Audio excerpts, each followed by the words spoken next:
Assalamu alaikum, everyone. This is another episode of Aurora Muslim Presents. Jazakallah khair for joining us.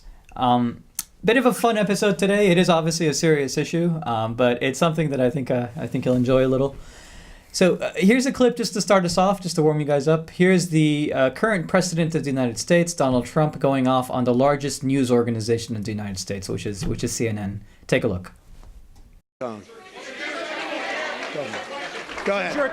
No, Mr. President-elect. Go ahead. Mr. President-elect, Go ahead. since you are attacking our news organization, can you give us a chance? Your organization You are is attacking terrible. our news organization. Your organization Can you give us a is chance terrible. to Let's ask go. a question, sir? Go ahead. Sir, can Quiet. you state... Quiet. Mr. President-elect, Go ahead. can you state She's asking categorically... a question. Don't Mr. be rude. President-elect, can you give us a question? Don't be You're rude. attacking us. Can you give us a question? Don't be rude. Can you No, give I'm us not a going to give you question? a question. I'm not going to give you a question. Can you state categorically... You are fake news. Sir, Go ahead. can you state... And so, charming, isn't it? I never get used to seeing Trump on TV. But what's fascinating about it is, so here's Donald Trump talking about fake news. And of course, fake news is always a problem. CNN has had its share of inconsistencies with the truth, if we can call it that. I think there's other terms for it. We'll get into that later.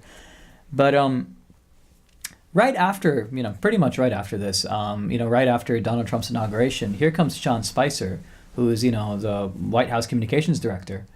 And, he's talking about the inauguration. A lot of comparisons have been made to Donald Trump's inauguration and what a populist he is compared to Barack Obama being inaugurated, not just in 2008, being the first black president to, be the president of the United States, but also in 2012. And how the inaugurations are just so disparate in size. I think we've all kind of been following this, so we know what I'm talking about. There's those pictures of the inauguration of Barack Obama versus the inauguration of Donald Trump, and how many more people were there at Obama's inauguration. There's also statistics on metro use and how many people were using the metro that day. That's the public transit in Washington. Yet Sean Spicer claims out of nowhere that Obama's inauguration had less people and less metro use, even though that was shown to be patently false through both the Metro, the Metro organization and any kind of statisticians that looked at the situation. And here comes an administration that's taking on fake news, and it talks about this. And here we have another clip of Kellyanne Conway and how she responds to this idea of the spokesperson for Donald Trump for the White House, going on these totally fictitious stories.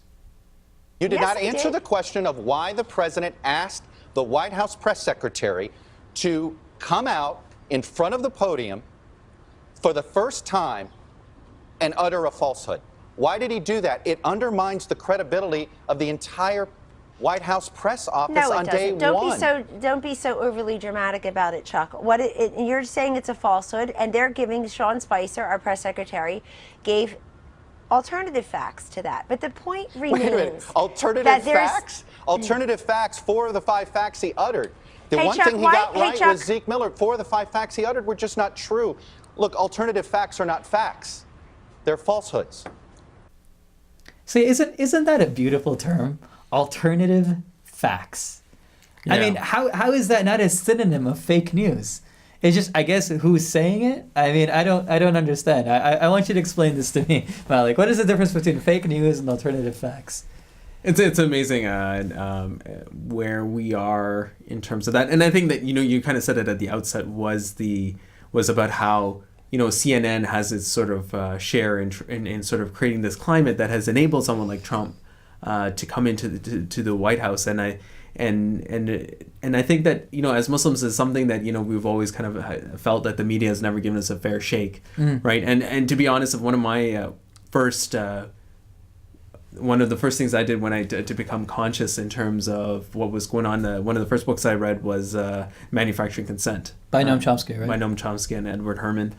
And it's really about the term manufacturing consent actually comes from one of the American intellectuals, Walter Lippmann, where it talks about like how this media, because it's not just about fake news, right? Because usually the poor organization, like it's really a sign of, to use alternative facts in your reporting is a sign of a poor, a poor propagandist who has to resort to outright lies. Sure. To do that. And I think that's where what the media does is, what it does is it creates a deception, right? It creates it creates an it's the frame, right? It's the frame of how they frame the issue. That's the real problem.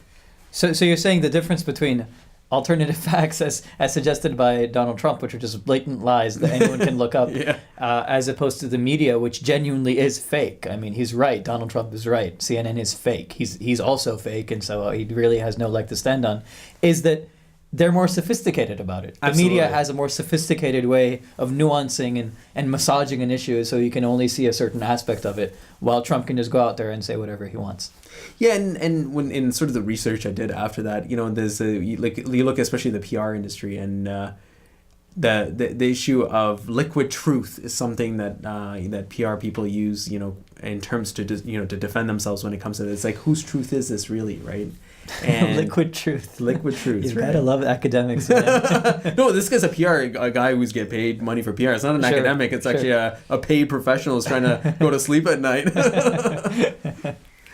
Well, you got to pay the bills somehow, right? Yeah, I mean- but you have to, kind of keep that conscious a little bit. Like, look, whose truth is it? Whose facts are it? And that's what Kellyanne Conway, when you saw that clip, that's what she was trying to get at, is that she's used to that kind of spin and being able to spin her way out of things. And you could see she just refused to. If you see the whole clip, she just refused to concede the idea that Sean Spicer, was using alternative facts or lies, as most people call them, falsehoods. For sure. And so I guess it leads to a deeper question of, so I mean, because a lot of people seem to think we're now living in some kind of post-truth era, but so far we've been doing good at finding out the truth of situations. Talk about that. Talk about this history of manufactured consent. What is it that we're talking about here? Yeah, and we've mentioned on other episodes of Where Muslim Presents is that one of the things that to notice that the interesting thing about propaganda was not invented by fascists. In fact, Hitler, one of the things when he wrote in Mein Kampf, and I read this through as referenced by Noam Chomsky, was that the reason why the Germans lost World War I was because they could do propaganda like the English and the British, English and the Americans, right? And that is the source of propaganda actually comes from the Anglo-Americans, right?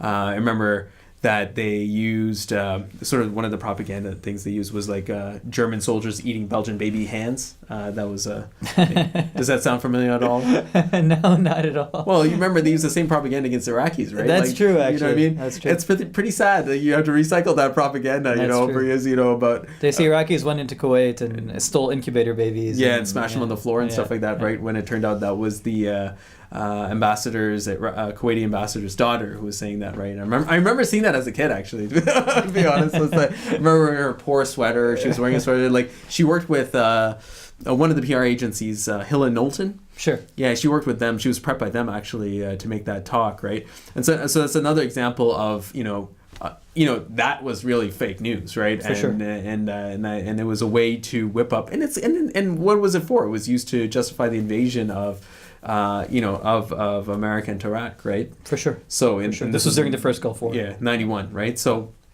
that's so that's kind of the history of of propaganda. But if we want to get into it, one of the examples I really like to use in manufacturing consent, especially as Muslims, right? Because we always think, oh, we're Muslims, and so the media demonize us, and it's the other religious groups get an easy pass, right? But this hasn't actually always been the case, and one of the examples was if you think of innocent people in American landscape, you probably think white American nuns, right? Yeah. Because Who can be against a nun? a white American nun, right? Yeah, for 'Cause, sure. As we know, black people don't get a fair shake, right? That's true. And so, and I'm purely talking about from how the media views things, right? So when it came to the reporting about how 4 nuns were brutally raped and murdered by the El Salvador regime, it was Maura Clark, Ida Ford, Dorothy Cazell, and Jean Donovan. And this was in 1980.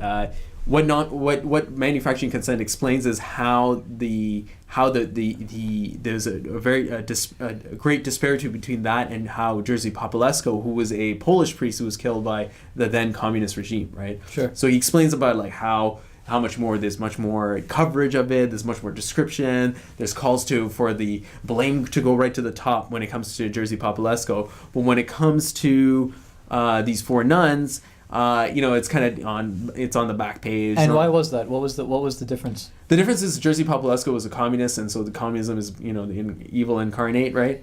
And then and then you have the nuns, which were the El Salvador regime was actually a client of the U.S., right? So for sure. So it was a U.S. military dictatorship, and so their crimes couldn't receive the same amount of attention that a communist crime would. Absolutely, and that's the point, right? The point is that is that the media massages the mind, right? This is what actually term that Bernays uses. It regiments the mind as the Bernays was just he was one of the propagandists who worked with Woodrow Wilson in World War I to actually transform America from a pacifist nation into a warmongering nation, right? Because Germans who just immigrated didn't want to go kill their cousins right back home, right? So how did they do that? So it was Edward Bernays and a number of other people, including Walter Lippmann, as I mentioned earlier.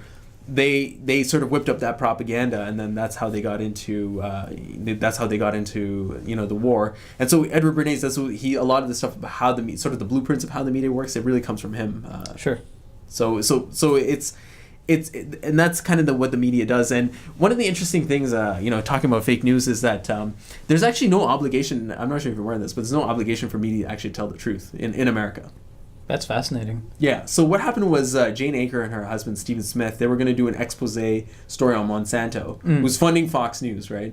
So real independent journalism. Of course. Right. So they actually were going to expose them as having journalist integrity and all that, and Fox Roger Ailes. Does that name sound familiar? Yes, it does. Not there anymore, is he? No. Is he joining the Trump administration? There you go. Hang out. We'll see.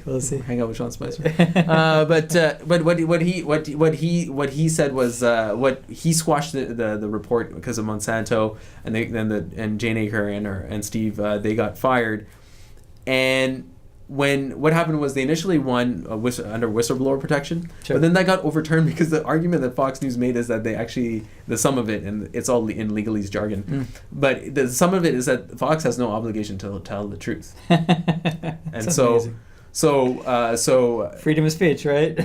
Yeah, you can say whatever you want. Say whatever you want. As long as you have the money and the lawyers to protect you. There you go. Right? There you go. So this is an important thing, and this is and this story happened in the late 90s, right? So what I think the important point for us is to realize is that when it comes to the media as Muslims, when we see this and when you tell people to work in the media because then somehow if you work in the media you can change the media, this is just this is not reality, right? For sure. And the media's purpose is to massage the minds and to create a conformity of thought, right? And to create that conformity of thought so they can push the agenda of the state to the people. I think as someone, I've watched media my whole life, obviously, and seek it. We used to seek it out too much more than I do now. I think where it kind of hits home for me is the idea that you've got these, you have the idea of manufacturing consent, which I found fascinating from what I understand, is that it creates these false binaries, right? It kind of tells you, okay, this person is against this person. But both of those people are so close to each other in ideas that anyone that's outside of that box just doesn't get encompassed on your television. Right. And so you don't hear about what opposing alternative ideas could be. Right. And for me, that gets a lot of these debates they have on TV and and CNN, and that becomes it comes up again and again and again. I think I've talked about this before, but Wolf Blitzer talking to that Black Lives Matter activist, asking him to condemn riots. Here's the limit of the discourse. The only thing you're allowed to do when you're out there talking to CNN is either say that you're for riots or say that you're against riots, as opposed to say that I'm against riots, obviously, but the real violence is the police brutality, and let's talk about the system of mass incarceration Absolutely. and policing. You're not allowed to say that. You're just supposed to say, I'm for riots or I'm not against riots. Absolutely. Him condemning riots was his only purpose on CNN. Otherwise, they wouldn't have even called him. And that's kind of how how discourse gets created. Yeah, and you bring up a great point about mass incarceration. How many people know that 13th Amendment made slavery legal for prisoners, right? You always know about the slavery about a certain group in the Middle East that's practicing it, right? Everyone knows that, right? Yeah. But how many people realize that you can enslave convicts and that they work for pennies or nothing to make stuff for American corporations and other corporations, right? Or that there's more prisoners today than there were slaves at the end of, when the Emancipation Proclamation was about to be signed. There's more slaves today in that sense because they're prisoners and they don't have voting rights, don't have, many economic and legal rights that other people do.